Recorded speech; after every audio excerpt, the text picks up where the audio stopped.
Hello, everyone, and welcome in to the Super Bowl podcast, episode 4, coming live from the GCU Recording Labs. I got David Arnold to my right. I've got Harper Hauk to my left. I'm Braden Dorman, and thank you for joining us once again. We are excited to start this new year off with a bang. We're hoping to have lots of podcasts coming your way this 2023 year.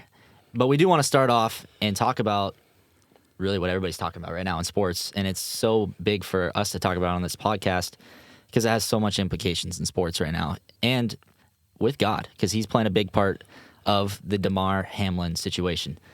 For those that don't know, it's hard to imagine that you don't at this point, but he suffered a very severe injury on the field on Monday night, safety for the Buffalo Bills.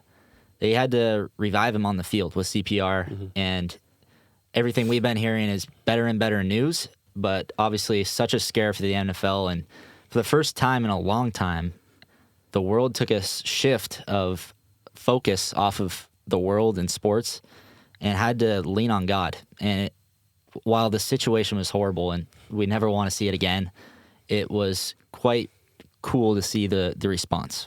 Right. Yeah, absolutely. I mean, man, this was different. You know, you could tell immediately with the players around the situation and just with the injury itself was terrifying, but like you guys were saying, like it's incredible the support that Damar Hamlin has had through this, and the amount of people going out of their way to pray for Damar has been really cool. Even on air, like it's been really quite incredible the support that he's had. And I wanted to mention that his toy drive that was, before the injury was at like 1.5K. Donations hit over 6 million the other day, and just the amount of support from his teammates, the league itself, has been truly incredible, and all the prayers, like you guys were saying, is really special for sure. Yeah, and I think it's really cool to see the NFL community come together. The NFL is so much more than just football, and all the prayers, all the respect from other players, coaches, former players and coaches. It was really cool to see. And so everyone here at the Super Bowl podcast, we're lifting him up in our prayers, and we're praying for peace, comfort, and strength for him. Absolutely. And I would say, just to further along, how many people are focused on the NFL on a day-to-day basis, which is millions and millions. Those millions and millions of people had the chance, maybe for the first time, to actually sit down and pray. And it's something that they probably never had to think of, and when everybody's tweeting out, we're praying for him, people are thinking, I need to pray for this guy. Maybe they didn't know how to. Maybe they didn't know what they were doing, but they actively thought about it. And I'm just so positive that God had a part of this healing process that it seems like he's on right now. And yeah, we're praying for the Hamlin family. Obviously, you mentioned the on-air thing with Dan Orlovsky, ESPN analyst on NFL Live. He completely stopped the show and prayed, and it wasn't just like some prayer. Like, he knew what he was doing. You could tell he had prayed before. Yeah, and on the biggest stage, and potentially through ESPN, who may not have wanted him to do it. I don't know if it was planned or not, but he did, and it's very cool to see the response. Is kind of the takeaway I've gotten from this. Yeah, and we talk about bold faith a lot on this podcast. And it's named after the Super Bowl podcast. Yeah. And for Dan to do what he did live on TV with the cameras on, hundreds of thousands of people, I don't know the number, watching, was bold. That was extremely bold. And I just can't wait for Damar. Obviously, we're still thinking of him, praying for him. But when he recovers, just for him to see the support that he's gotten from everybody, that's going to be an amazing thing. And just the power of prayer, folks. It's real. We believe in it here in the Super Bowl podcast. Absolutely. And obviously millions around the world do as well. And we're thankful for that. And we're thankful that we have a God who heals. Amen. Absolutely. So we will continue to monitor that situation. Hopefully, God continues to provide us with better and better news with Damar Hamlin. And again, from the Super Bowl podcast, we are going to continue to pray because we know that it works. Anyways, let's get into our first part of this episode. We're going to go we got to talk about it, guys. Let's lighten the mood up here. We got to talk about the college football playoff. It was the best set of college football semifinals ever. Yep. Easily. Without a doubt. There's always Not been even this close. one blowout, right? Yep. Every year there's like one blowout, maybe two even. This year, absolute bangers, as we like to call them. Mm-hmm. Both just instant classics. This guy may or may not have been at one. Yeah. But let's just talk about these two games. Yeah. First of all, I'm going to bring up the TCU Michigan game. I have an apology to make. I think we all have an apology to make. Yeah. TCU went out there and won that game. It was not, Michigan took it from, they went out and dominated. And Michigan would have had to stole that game to win that one. Apologies, TCU and all their fans, students, players. I'm here to say it, yeah. Everybody who's watching, go Horned Frogs. Let's go. And it wasn't just us either. Yeah, it was the world. The entire nation was fully expecting Michigan to maybe not blow them out, like we said. Like, I think it'll be a close game, but like Michigan's just a better team. They'll take them out. Yeah. TCU was very impressive. They wanted it more, and they got it. I'm excited to watch them on Monday, and we'll talk about that later. But what do you think about the Horned Frogs? Yeah, I think we got to give credit to the defense. I mean, all year you've heard about TCU's offense and Max Duggan. But I think the defense came in with a chip on their shoulder. And, I mean, they created a lot of scoring opportunities for the offense. They had 2 pick sixes, I was going to say. a few fumbles. I mean, they came to play, and I think that's what won them the game.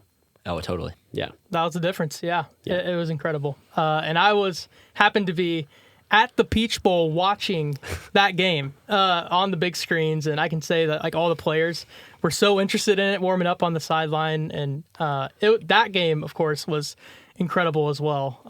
My dogs, everybody over here picked Ohio State, which is just blasphemy. I'm just going to say it.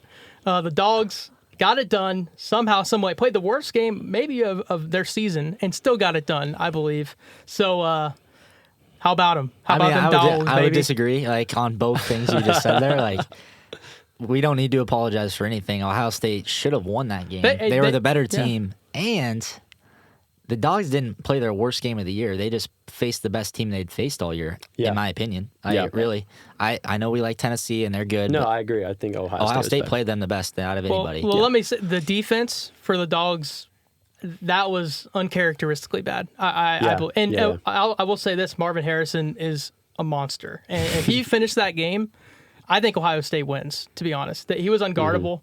He was breaking ankles. He was doing everything out there. He opened up so much in the playbook. Yeah. And credit to Ohio State for making that such an awesome game. I thought it would be close, but, man, they had him. I mean, Ohio State had him on the ropes the entire game. So props to them, but round with the Dogs, baby. Let's go. Dude, their running backs, Kendall Milton and Kenny McIntosh. Yeah. They are crazy. They're the perfect 1-2 punch. That's Georgia every year, man. I mean, every year. There was drives where those two just carried the Georgia offense. I mean, Stetson played great pretty much all game, but the run game was fantastic.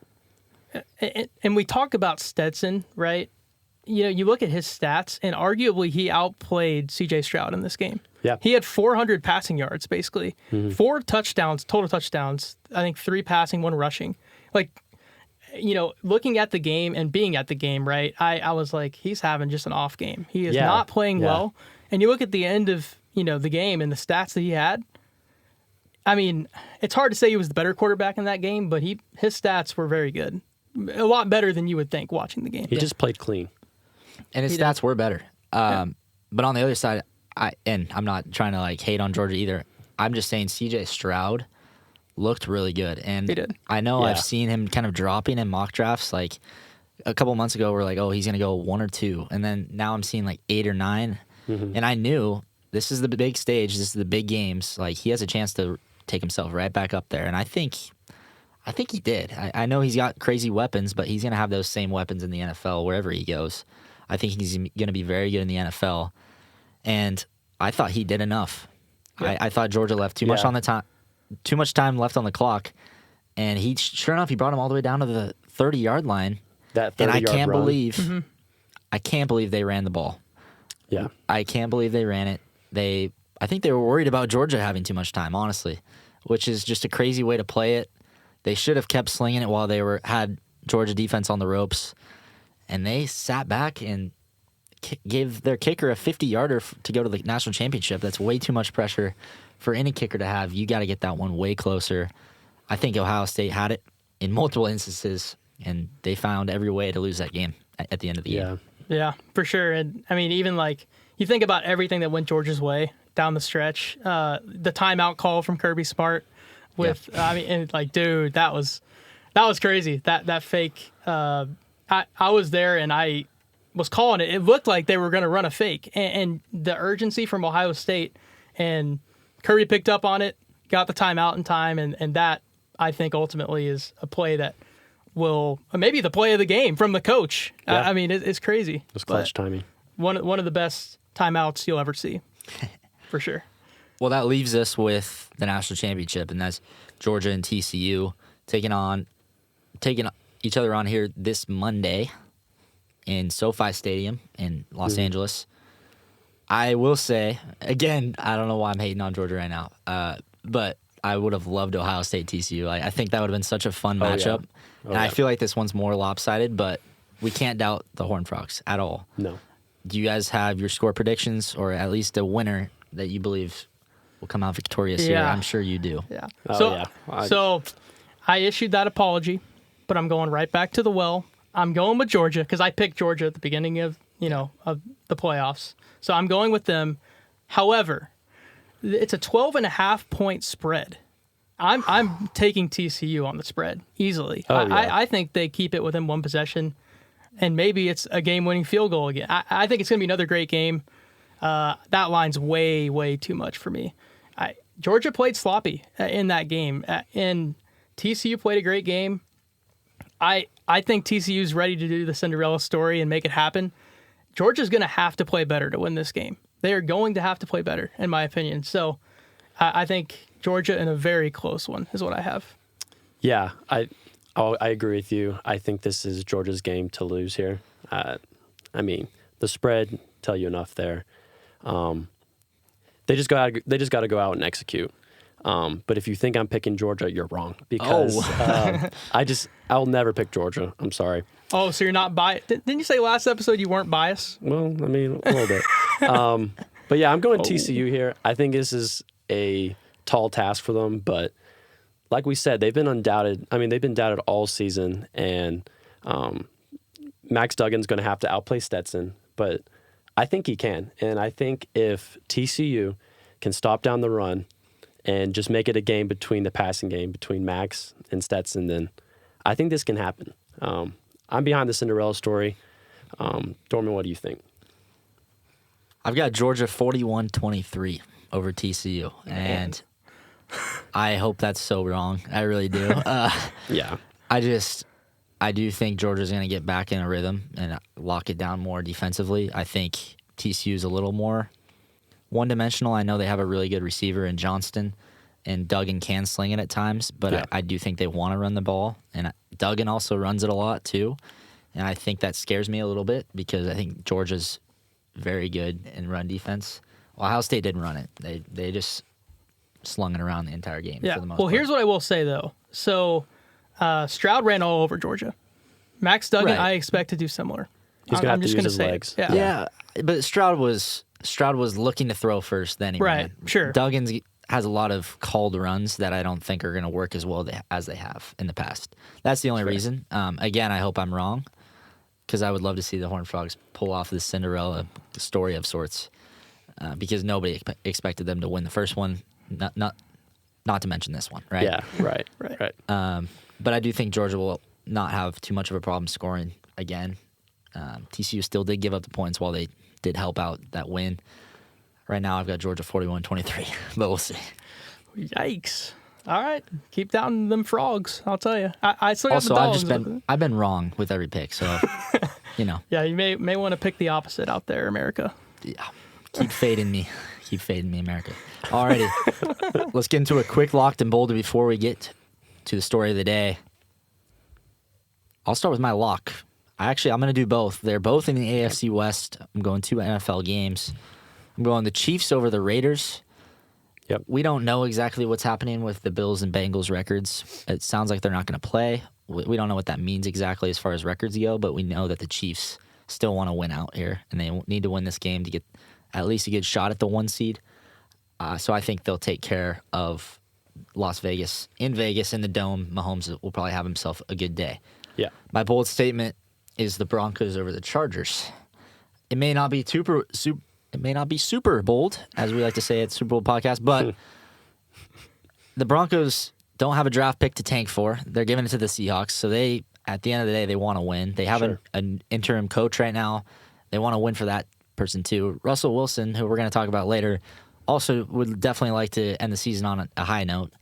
And the Chargers could very well be resting some starters in this one if the Bengals beat the Ravens, because they'll be locked in as the top wildcard team. So I think there's a lot of ways that this could go the Broncos' direction. As a Seahawks fan who has the Broncos pick, I hope they lose, but I think the Broncos are going to win. So even if the Chargers win, it doesn't affect their playoff seed? Right. Oh. Yeah. Yeah. That's If pretty. If the Bengals beat the Ravens. Right. And if that happens, I mean, it's one of the best bold takes you can say for record-wise. Well, that you can I come need up some with. guys. I But, need some, right? Which, hey, that's respect. But still, at okay. the end of the day, the Broncos that we're sure. talking about here And- have to and still sure. be a football team. And that's what I was going to say. Yeah. Sometimes they don't look like a football team, but, They're not acting like one. I mean, hey, we'll see. We'll see. They could bring it. I do think, like, momentum for next year will, matter to them at this point. Yeah. We'll talk about Russ later, but I don't think they're moving on from him. I mean, they got it. They paid him. He's here, right? So He's not going anywhere. yeah. So, like, I totally see the spot where they get up for this game, even though you wouldn't think so. So, yeah. Well, my lock is the exact same as yours. I have the Chiefs over the Raiders as well. It's a big game for the Chiefs. I mean, to potentially get the number 1 seed here. So I just can't see them losing here. I just don't. Patrick Mahomes in this position versus underperforming Raiders team, I just don't see them losing. So that is my lock. And now we're going to go a little super bold on this one. So I'm going to the NBA here, and I am picking my champion right now. Wow. Whoa. And they So are let's just say, currently... when are the finals? It's in like June, I believe. Right, yeah. So this is a long one, right? 6 A lot months. can happen. But this team is currently not in the playoffs, are going to win the championship. And it's the Golden State Warriors are going back to back. They're the 9 seed currently. They have been injured a lot this year. They are currently 20-19. Curry's obviously been out quite a bit, right? But they've won like 5 of their last 6 games. They're going to get right when it matters. They're going to end up making the playoffs as like the 6th seed and wipe everybody. And NBA fans, I'm sorry, it's going to happen again. The Warriors are winning the championship. Play this in June, and that's what I got to say. That really is bold. I hope we're playing this in June. That'd be hilarious. Yeah, you can play it. Yeah. Hey, if I'm wrong, roast me, America. But I think Steph Curry is going to get another Finals MVP. I can go all day, right? But I got a little bit of slack for not being bold enough on the last one, so I went super bold this time. You can't say nothing. Oh. All right, so for my locked and bolded, my lock, I'm going to college swimming here, switching it up a little bit. I'm taking my Tennessee men versus the Missouri men. Tennessee is ranked, I think, number 3 right now in the nation, and they got a pair of amazing sprinters, 2 of the best in the country. And relays are a lot for college swim meets, so they're probably gonna wipe all the relays, and I see Tennessee taking care of Missouri pretty easily here. So that's my lock. And then for my bold statement, I'm revisiting my bold statement from last week, and I have the Lions making the playoffs. In order for that to happen, Dorman Seahawks need to lose, and the Lions need to beat the Packers. And is it in Green Bay? It's in Green Bay. gonna be The tough. Lions need to beat the Packers in Green Bay. So I think it's going to have a lot's going to happen. You don't seem too confident. So do you think both those are going to? So you're saying for your bold, both those are going to happen to make? So you're going to kind of get both. Two and My one? bold statement was just the Lions make the playoffs. And Sure, but this they needs- both have He's to. just they double both- dipping. Double They down. both have to happen. So Double down. Yeah. Alrighty. That's a first. So a double down from Harper. Yep. Perfect. And thank you for giving our viewers an opportunity or a reason to watch college swimming, because those meets are exciting, especially in the SEC. So we'll see what Tennessee does as well. Alrighty, it's time to talk about him. We've already mentioned him a couple times. He's been all over the news especially over the last season, it's Russell Wilson. And what an intriguing athlete across the entire world. He's a household name at this point, and really in the news for all the wrong reasons this year. Yeah. It's a weird guy for me to talk about as a Seahawks fan who loved him and just, I mean, he meant everything to the Seattle fan base for bringing a Super Bowl to Seattle.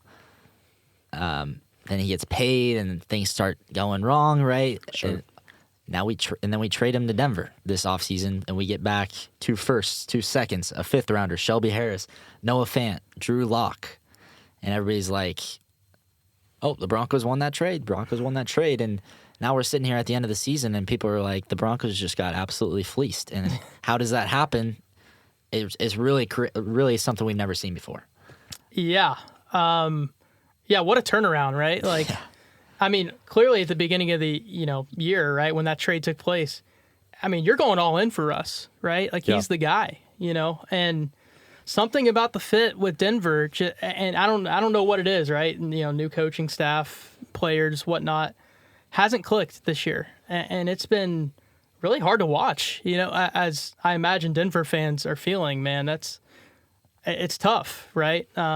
At times, like we were joking about earlier, like they haven't looked like a team at all. Yeah, like it's been really, really hard to watch. And you imagine when you think about, okay, what's the problem here? You look at the quarterback, and Russ has obviously had, I mean, one of his worst years, if not his worst year. It's his worst year. Yeah, really bad, right? Yeah. But his history, like you were saying, Dorman, I mean, he's led the Seahawks to a Super Bowl. He won a Super Bowl, and he led him to another one. And he's a 9-time Pro Bowler. Like, this is not just some guy. Yeah. He led the NFL passer rating in 2015, led the NFL. So the league is so much into what have you done for me lately that you forget about that this season. And you look at this year, and it's like, who is this guy, and why does he have a job? Is what some people are arguing. And it's crazy because this is Russell Wilson. Yeah, and I think Russell Wilson over the years, he's shown great leadership, and that's what surprised everyone this year, because that's what Denver needed. They're in win now mode, and they had the roster to make a deep playoff push, and just things didn't work out. I think when I've been watching him play this year, he just hasn't looked like he's been playing with confidence. It's weird. Yeah, the whole let Russ cook thing last year. It was interesting. You would imagine that he would come to Denver and start slinging the ball. Start cooking, Yeah, but it just never really worked out. And the dynamic between him and his teammates have been really interesting to watch. All the videos of them on the sideline. Ugh. Yeah, and it is weird. I don't know if there's so many different reasonings like that people are putting on this failure of a season for the Broncos. And that let's ride thing at the start of the year was obviously just such a huge meme. And it still is, yeah. And I don't know if that's the reason he's getting all the backlash he has now. Like, he does that silly thing and then he didn't ride whatsoever, so people are just roasting him. But I also take it a step further, and people might not like this, but I do think when a outspoken Christian man in the NFL or any major sport isn't doing well, he's going to hear about it. And it's weird. And we're going to get into this more next week. We have a really cool episode coming your guys' way 2 weeks from now, kind of encapsulating just the 4 athletes that we've talked about in these first 4 episodes and how they all face backlash in the media. But I do want to touch on it for a little bit. It's interesting how in Seattle, I know this, we thought he was just the best person. And we're going to talk about some of the stuff he's done. He's a great human being. Yeah. And he does some amazing things, but he also was doing really good things on the field, and we didn't feel like the media talked about him. So now you look at this and you're like, okay, this Christian man is not being talked about when he's doing well. But as soon as he starts doing bad, he's the only guy we're talking about. So it is interesting and something that Christians have to fight against every day, persecution, right? But it is kind of obvious to me now, just kind of looking at a full 180 just of this entire season of how that's unfolded, and it's super interesting to me. Yeah, for sure. It's been a very weird, that situation in Denver really has just been so strange. And I remember when he got traded to Denver, everybody's talking Super Bowl. This team is Super Bowl bound. They got the guy, and everybody was hyping up Russ. Like this is going to be awesome. He's got weapons, which I don't know if he had plenty in Seattle, but there was like the different setting was going to be good. It was going to be great for him, and everyone was. Yeah, I mean, I myself was like, let's go. Like this is going to be cool. This is going to be cool to see him in a new place, and it's just suddenly just switched. Like now he's one of, I would say, the most hated players in the league. Probably for sure, right? Like, probably, yeah. When you hear players getting bashed, Russell Wilson is basically number one on the list. I can't come up with really anybody else who's had it quite as bad as him this year. And almost the opposite last year. Like a year from now, it was almost the opposite. Right. So really, just a really strange situation. And yeah, just something that I didn't think we were going to see. Right. No. Russ has always had that. I hear Russell Wilson. All I hear about is good things from every. It doesn't matter what fan of team you are or whatnot. Right. Everyone's like, oh yeah, Russ is dope. He's just that guy. He's playing great. Yeah. And all of a sudden, with his, deterioration on the football field, we'll say, right, there's been a lot of heat, and it's crazy. It really is. Yeah, totally agree. A lot of hate. It is super weird, and I saw a comment on this recent post, and it was actually a post about he broke down, crying on talking about how his teammates came out and defended him because they had enough. And it is weird that it took until week 16 for him to reach out, but they put out a lot of statements, guys like Jerry Jeudy and Cortland Sutton, and they said this Russ hate needs to stop. The problem doesn't lie with Russ, according to them, and this guy is our leader, he's our quarterback, and we're with him. And he broke down, and a comment said, hating on Russ is a trend now. And that really hit me. I was like, this is just so crazy how hating on Russ is literally a trend now. And I think that goes to the love-hate relationship that athletes can super quickly go on within the media and social media nowadays. And from a beloved player that, as you said, regardless of the team that people rooted for, they're like, I heard so many people that would just be like, I don't like the Seahawks, but I just can't not like Russ. I do. I like Russ. Yeah. And just now it's just like the complete opposite. It's, again, as I said, super interesting. Yeah. And let me say this because, I've been here, and it's a weird place, right? Like when you're on the football field, when you are playing the game, watching as a fan, it is so hard to think about anything else besides the performance on the floor or on the field, whatever it is, right? Yeah. But life is so much more than that. And we saw that in such a terrifying way this Monday, with Damar Hamlin, right? How the game was so secondary in that moment. Like just one moment and everything changed. Mm-hmm. So then it's like, why are we even playing football? Right. So it can be so easy to have tunnel vision as a fan of just being like, who they are is who they are on the field. I've been there, and it's just like, we don't have to do that. Life is so much more than just on the field or on the court or whatever sport we're playing, right? This is entertainment at the end of the day. Human life is so much more important, and we saw that in perspective on Monday. And I'm hopeful that we can create that as a trend. That hey, when this game's done, man, we move. Life goes on. But yeah, it's been really, really sad to see, for sure. Yeah. And to go off that point, we're all human, and we all make mistakes, and we all deserve forgiveness. And it's really hard to see the hate that he's gotten all year. I think as fans of the NFL and really just fans of sports, we need to look at these players as humans, not just athletes. There's so much more than what they do on the court, on the field, whatever. And there isn't enough grace shown in the world today. So no, and it just goes to God's timing here. We were planning on talking about Russell Wilson on this episode for a couple weeks, and we had completely met together and said this is what we're going to talk about. And then the Damar Hamlin thing happens, and it's just literally God's timing for that to happen here for our podcast. I mean, just to talk about the human nature of these players that we don't think about enough. I mean, with fantasy football and betting and just our own fandom, we put that as a secondary thing, and it is something that needs to be flipped, or at least start moving kind of towards one another and Thought of more. Yeah. Absolutely. And I mean, going even deeper, right? You look in the Bible, right, in Genesis, and God talks about how we are made in the image of God.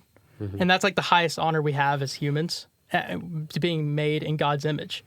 And who God is love. We are created by love, for love. And really, when we think about that, there's just things so much bigger. There's something so much bigger than just that game. And it's hard to see in today's age, especially with social media, just how easy it is for people to just get in fights, like over something so basic or something, bigger, right? But Yeah. I mean, there's just so much argument, and that is not of God. That's not who we're made to be and made for. We're made to love God and love others. And those are the two greatest commandments. Yep. And often in this age, it's hard to see. It really is hard to find sometimes, especially in the sports world lately with social media and with everybody being able to have an immediate opinion right on the spot. There's just so much of that. And I'm glad it's been obviously a terrible, terrible situation with Damar Hamlin, but the amount of support and love that everyone showed shows the better side of humanity in this whole thing. And I'm hopeful that we'll be able to see that more without anything terrible happening to one of the athletes. Like, just that we can just have that mindset moving forward with everybody. Because like I said, it's just a football game. When we move on, life rolls. And there's something so much bigger. Sure. I would say for the Christians out there that are feeling these same things that we are feeling, that the world is telling us not to love with sports. You can look at it the other way. Like, love is God, right? I mean, if we turn this hate into love, at the end of the day, it's going to be God that's going to come through for us, right? I mean, we look at 1 Corinthians 13:13 that you sent in, Harper, and now these three remain: faith, hope, and love, but the greatest of these is love. Yep. And that's powerful right there. Like, we can be in many circumstances where there really is no shot that we can have any faith. There's no shot we can have any hope, but we can always love. We can always love. And it's something that is needed, and it's been needed, and it's just getting worse, really. But there's so many opportunities that God gives us to just continue to fight back and fight for more love in social media and in this sports world that just asks for the clicks and the hate and the bold takes. And just, there's a lot of work to do, but God's at the forefront of that, bringing it back. Yeah. And speaking on love, like you said, God is love. And when you surrender to Christ, the Holy Spirit is dwelling in you. And that's when you learn what love truly is. He teaches you what love is, what it looks like, how to treat the world with love. You start to understand what the fruits of the Spirit look like: patience, joy, calmness, love, all these things. They come through a relationship with Christ. There's another verse I want to bring up. 1 John 4, we'll look at verses 8 and 9. Anyone who does not love does not know God, because God is love.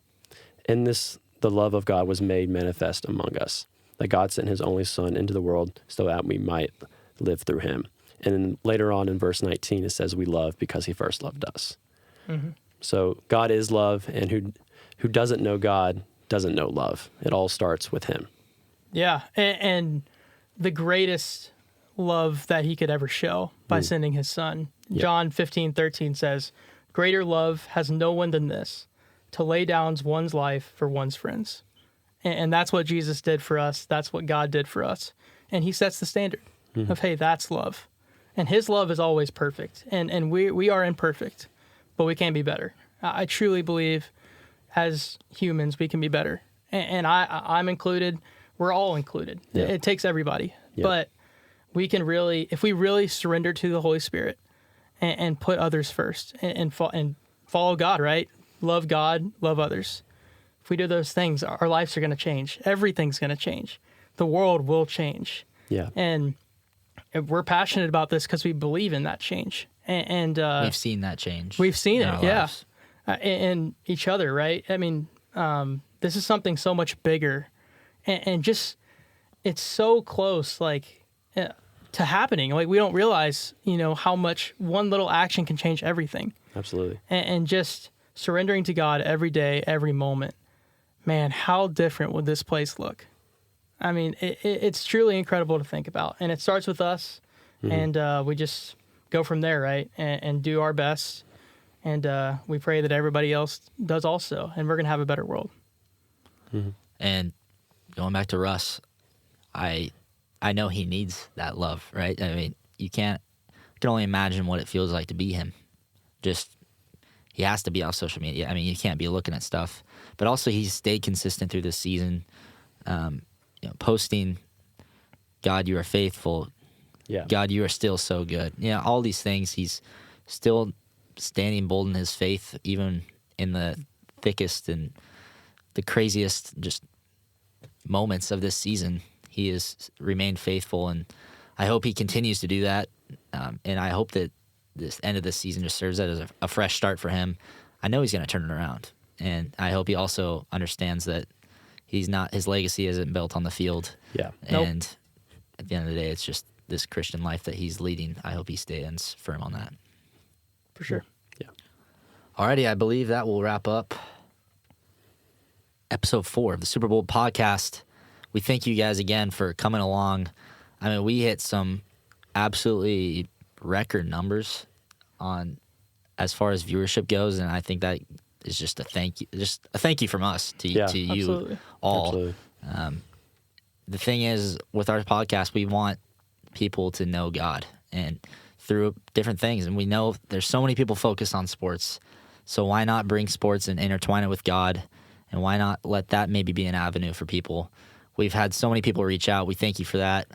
And I mean, I think the coolest number, one of our reels has 1.2 million views. That's just unbelievable. The number I really love on that is 88,000 shares.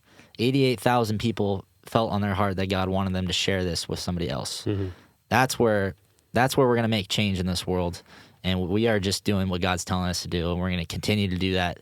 So you viewers, we thank you, and we hope that you continue to feel convicted when a message is something that you want somebody else to hear. And we're just going to continue to bring them to you live from this recording studios here at GCU, and we're just going to continue to do our best and listen to God every step of the way. Mm-hmm. Amen. Yeah. We're just going to try and walk in faith, and I encourage everybody as we enter a new year to just walk with God every day. Just whatever that looks like. It looks different for everybody, but just surrender. That's the word. That it can be different for everybody, right? But just surrendering every day, taking the time to read God's word and getting to know Him, spending time in His presence. This world's going to change. This world will change, and I truly believe that. It starts here, and it goes out to the world, and we all can make a difference through just being obedient. That's all it takes. Absolutely. Amen. We'll see you next time. Peace.